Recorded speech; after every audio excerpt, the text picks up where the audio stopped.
was going to do a live chat today anyway about the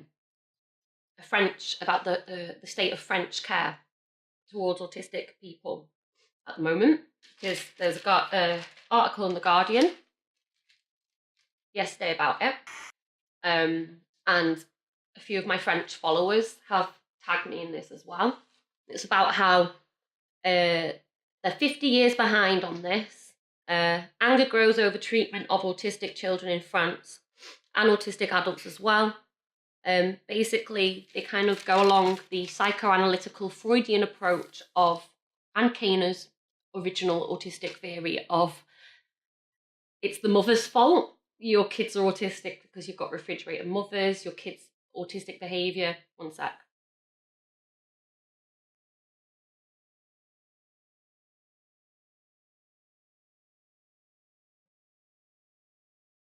Trying to reconnect.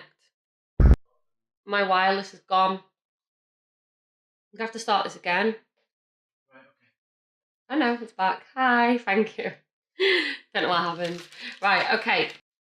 We're going to talk about this because it draws some parallels towards how autistics were treated in America and in the UK in the 40s, 50s and 60s. Still very present in France. And it's kind of like, oh, your children are autistic, just accept the fact that they're going to be institutionalised for the rest of their life and there's nothing you can do about it.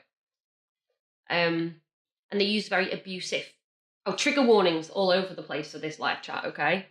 And they're using very abusive forms of therapy. In France, one of them is called packing, where they wrap autistic people up in freezing cold wet towels. So yeah, I'm going to talk a little bit about that in a minute. So I was going to come on today anyway. I'm sorry, I'm nervous and I'm burnt out. I was aware of the issues around Somerset Court and what's it called? Mendip House? Mendip House, which is in Somerset Court. It's a autistic care hub, I suppose you can say, ran by the National Autistic Society and supposedly regulated by Somerset Quality Care Commission and by NHS England Care Commission. So they're to blame for this too. But I'm going to talk a little bit about what's happened with the National Autistic Society and why I don't want to be affiliated with them. Liam, why did you take that off? It's okay, don't worry. Yeah. Sorry, my face is so much closer now. Why I don't want to be affiliated with them. Why I'm taking the award winning out of my channel because they gave us the award. Basically, if you've read the news, what I wasn't aware of when I first read about the abuse in, I can't say the name, Mendip House. Mendip House. Mendip House. I wasn't aware that the National Autistic Society had actually sat on allegations of abuse since 2012. And I've seen a lot of people already rushing to the National Autistic Society's defence, saying, oh, it's because they got lack of funding that this happened, and it's not their fault, they do great things. I don't want you to have any pity or compassion, or I don't want you to feel sorry that the National Autistic Society have been caught with their pants down. I want you to feel sorry for those 6 residents who for over 4 to 5 years suffered at the hand of a family unit of workers who the National Autistic Society were getting reports from 2012. The National Autistic Society only closed down Mendip House when the Care Quality Commission found out what happened. Why would they close down a service if it was just because of funding? It was because the abuse, the allegations and everything that had finally come out was beyond reprehension. Mm-hmm. It was unfixable. That's why they closed it down. They commented to me today and they said, well, we're appalled as well and we've done everything to help. You didn't.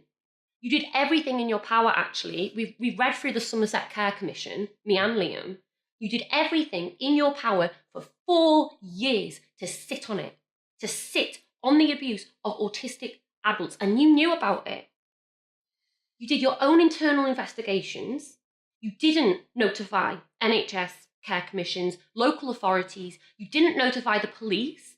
You didn't notify the Quality Care Commission. You kept it within the National Autistic Society. That, my sugar, is a goddamn cover-up. And you say to me it's not. It is. It's a cover-up. If you don't, you go, oh, we can sort this out ourselves, but let's not sort it out. Let's just suspend the person, tell them off, bring them back. Suspend, tell them off, bring them back. And even the Quality Care Commission has said the National Autistic Society has been far too lenient towards these staff members. Do you want to hear what they did? Do you want to know why I'm so angry and why I'm so sad? Because some of the most vulnerable members of our autistic community, I consider myself privileged in that I can talk. And I find it a privilege because our society has placed so much value on this, so much value on the ability of gabbing. That doesn't mean that my autistic brothers, sisters, cousins, whatever, who are non-verbal, don't have the same ability as me or Liam or as anyone else. And they're being treated like goddamn animals. This is what the National Autistic Society ignored for 4 years. 50-year-old man, 50-year-old autistic man who has been there for 40 years, suffered 4 years of abuse, had cake thrown at his head. When he asked for a biscuit, was fed an onion. Crayons put in his coffee. Another autistic man in his 50s, they put a ribbon round his neck and they rode him round like a horse. They threw autistics into swimming pools. One man asked for a biscuit, but instead got No, that was the onion. Yeah. They fed autistics chilies instead of the little things that they were asking for. Do you want to go through some of the abuse there's a massive trigger warnings, and I have to talk about this because you have to understand why I'm angry. I'm angry because if you turn a blind eye, if you try to keep a lid on it instead of taking ownership, that's a problem. And for you to say to me you did everything that you were supposed to do, that you were appalled, you weren't appalled. You let it continue for 4 years at the very least. And the only reason that the Quality Care Commission know, it's not because of the National Autistic Society. It's because a very brave whistleblower out there who feared for their own identity and for their own safety came forward, surpassed the National Autistic Society and went. Then the police got involved, then they did investigations, but for some reason the police don't feel like anyone needs to be prosecuted because autistic abuse isn't such a big deal. This happened to neurotypical people in a care home. They would have been prosecuted. These people are walking around scot-free right now. What else did they do to them, Liam? You mentioned quite a few of them. I think one thing that we didn't mention earlier was that they stole all the money. Yeah, the residents often had to pay for the staff's meals whenever they went on outings. They all got their money back eventually, but it was a huge amount that had to be reimbursed because they just forced to give away so much money. How much do they have to reimburse in the end? £8,000 to £10,000 had to be kind of reimbursed to all the residents. Families. Yeah, and the families. And these are families who think that they're autistic, and they're vulnerable autistics. They're autistics who have little verbal communication, have learning disabilities, have complex... The most vulnerable. Who need the most empathy, they need the most care, they need the most compassion. They received none and of it. And they got none of it. In fact, what they got was psychopaths every day turning up to their home. Now, again, I'm going to say this to you before I read more out. If you are feeling sorry for the National Autistic Society, if you're feeling sorry for Mark Lever for being caught with his pants well and truly down now, for not taking action for 4 years, if you're feeling sorry, I want you to imagine being that 50-year-old autistic man, one of those 6 residents. Now, you're there every single day. And those carers, those abusers, they come and they go, and they come and they go. But you don't. You're stuck. This is where you are. This is where you're going to be. Because your family think you're safe. But you're not. It is a living hell. A living hell. So do not put your tears, your worry, your empathy, or your compassion with the National Autistic Society just because they do brilliant campaigns and do great fundraising campaigns, and because they helped me as an individual. Well, great. I'm glad that they did. But they systematically ignored abuse for 4 years and they did nothing. So And they have anyone other else care know. homes as well. And they have other care homes which are being investigated. Now, Mindep House was in Somerset Court.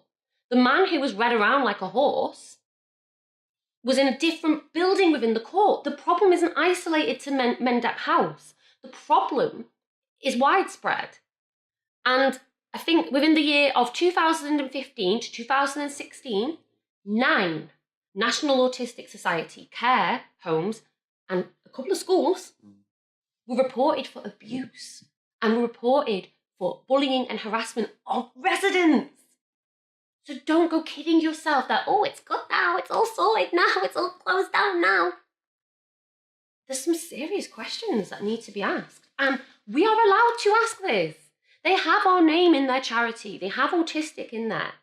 If they're going to be raising money and doing things on our behalf, and yet fail us so abhorrently, then we have every single right to talk about this, or rant, as some of you may think I'm doing. I'm not ranting. I don't think I am. I've gone away and researched this and looked into this. We've got the Somerset Safeguarding Commission report in front of us, which shows us over 4 years, suspended staff did nothing. Suspended staff did a little thing, but it never went above senior staff. Outside of the National Autistic Society. That's scary. That's scary. Them doing their own internal reports and saying, oh, it's all okay. That's like me doing a report on myself and going, oh yeah, I'm fine. No! Our main grievance is that the National Autistic Society are claiming that they've done everything that they could have and that they are appalled, but you didn't. And you knew about it. That's the problem. You knew. I feel like you completely let us down. You fail to listen to our voices when it comes to the fact that we don't want these cure therapies. And you fail to listen to our voices when we ask for your support to condemn, to openly condemn and work towards protecting us in a legislative manner against bleaching therapies and cure therapies. This bleaching therapy thing that I talk about to you isn't a few hundred people. Their Facebook group has 38,000 people in there talking about feeding their kids bleach to cure them. This isn't a tiny issue. It's scary, I know. So why aren't they doing anything? It's like Stonewall, right? Stonewall, the charity for LGBT, for gay people. It's like them saying, oh yeah, we don't want to speak out against gay conversion therapy. Stonewall, do you know what they did when they found out that a Christian charity had released a film at Odeon Piccadilly about curing gay people? Stonewall contacted the cinema and said, what the hell are you doing? And they actively spoke on behalf of the community they're representing. National Autistic Society won't do it. Do you know why? I don't. But we started looking more and more, and it's because the National Autistic Society do signpost to curing therapies. And if they were to out and out say we're against it, they're going to upset a lot of the people that they get money from. I know, it's really dismal. I know, it's horrible, guys. When the veil falls, it's awful. Do your own research. Don't take it all from me. Go and do your own, and you'll see I'm not full of crap. But, right, so 1 second. This has been likened to the Winterbourne case. If you're in the UK, you'll be aware of the Bristol care home, which had vulnerable adults with learning difficulties who were subjected to systematic abuse. But there were cameras who caught that. This has been likened to the Winterbourne case, but without cameras. That's all it is, you just don't see it. And the place looks absolutely horrible as well, I'm sorry. I just think it's a living hell. If any of you ever seen Black Mirror, season 4, episode 1 of Black Mirror, watch that. If you want to know what it was like for those autistic people, or what it must have felt like, watch that. Because there's an abuser in that comes and goes. But for those people, it's their prison. That Star Trek shit that they're on. I know it sounds bizarre. Black Mirror, go watch it. It's very triggering. It must have been like that. So yeah, the National Autistic Society ran a home in which residents were forced to eat chilies, repeatedly thrown into a swimming pool, and forced to crawl around on all fours, and had someone ride them on their back. It just makes me feel sick. The Somerset Safeguarding Adults Board report, which we've been reading in detail, noted that the National Autistic Society conducted internal investigations and had plenty of evidence of degradation, but had failed to report its own staff to local council or to the Care Quality Commission. That's a cover-up. 4 years?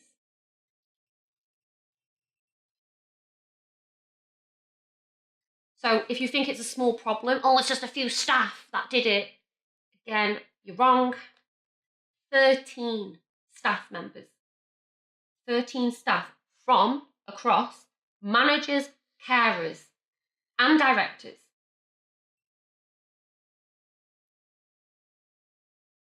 I don't know what to do, and I don't know why they're not being prosecuted. The staff at Mendip House engaged in behaviour. Oh no, that one being the 13 staff that was related to the Winterbourne case. But with this as well, the staff, it isn't just a carer, it's widespread, it's across the board. National Autistic Society's own records revealed that critical information about Somerset Court, including poor staff conduct, alleged assaults and drug use or sale on site, was not shared beyond senior managers, Mark, Lever, you, and they took no action.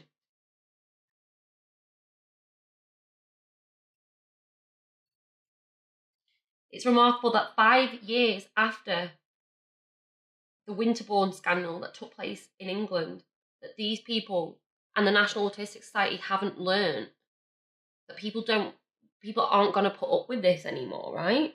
Mm-hmm. Those autistic people who went through that ordeal, all I can say is that I'm so sorry. I'm so sorry that the people who were supposed to care for you did this to you. And I'm so sorry that the charity that was supposed to fight your corner today are feeling more sorry for themselves than they are for you. This isn't good news for them, okay? And that is why, Mark, I will be seeing you in London in March. Oh, enjoying Autism Awareness Week, I'm going down to London to do a peaceful protest rally outside of the National Autistic Society building. Emma Dilmalane is, have I said your name right, darling, is going to meet with the National Autistic Society actually before then to talk about their position on autistic bleaching cures. They've only recently got in touch with us ever since we announced the rally and ever since Emma has got all of her evidence and research into the press. That's when they only act when they have to. Don't see that as an act of kindness. That's an act of weakness, guys. But yeah, so we won an award from the National Autistic Society. Where's my little bag? What bag was that? The little red one. Oh, sure. It's in here. We won an award from the National Autistic Society a year ago for what we're doing on Agony Autie, for our media and things like that. We went down to the event. It was really traumatic, actually, in that I said to them, I have no money to get here. I'm disabled. I can't afford the hotel. And they were like, well, if you can't come, then we'll just announce the award, but we can't pay for your expenses. So they couldn't put anything towards the train. And I spoke to other autistic contestants who were there, I was like, did you get any help getting him? They're like, no, I've had to borrow a couple of hundred off my mum. And we were all nervous wrecks about it. It actually took away from the event. And I'm sorry, it's nothing to them. If you're going to host an event and say, we're going to give you an award, come to our event, support the person getting to the event. That'd be nice. And I felt like we were very token autistics as well. It was mainly like we were being paraded around from place to place, from person to person. I was like, where are the other autistics at? It felt They were far and distinctly few uncomfortable. between. I don't know. But they gave us this award, and my son broke it. Very Thank you, Frank. soon after we received it. Yeah, and, like, and it's been in here. And we have award-winning channel on our thing. We're removing that because we don't want to be affiliated with the National Autistic Society. This is the award, and this is how it will stay. I have another one, and I will smash it up in a bag and put it in the bin because I will not be distracted by things like this, by little gimmicks, such as, oh, we gave these autistics an award, we gave these autistics some attention. But really, you're hurting and causing trauma to actual autistic people. No one cares about an award, but when it comes to actual care being given to... I care about that. ...autistic people and how wrongly that's been treated, and that's the biggest crime. The award breaking was a sign, says Girls Autistic Journey. Yeah. So anyway, rally, we're going down there, and we're going to be doing like loads of poems, peaceful like STEM kind of things.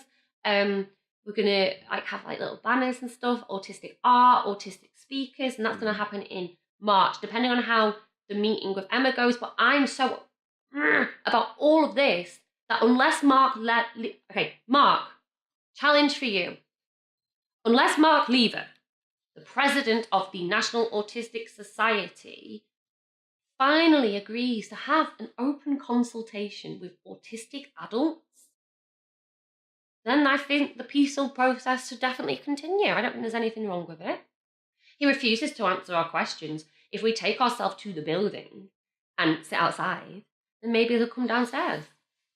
And yeah, it's a huge energy on me, a huge drain of my resources and my time.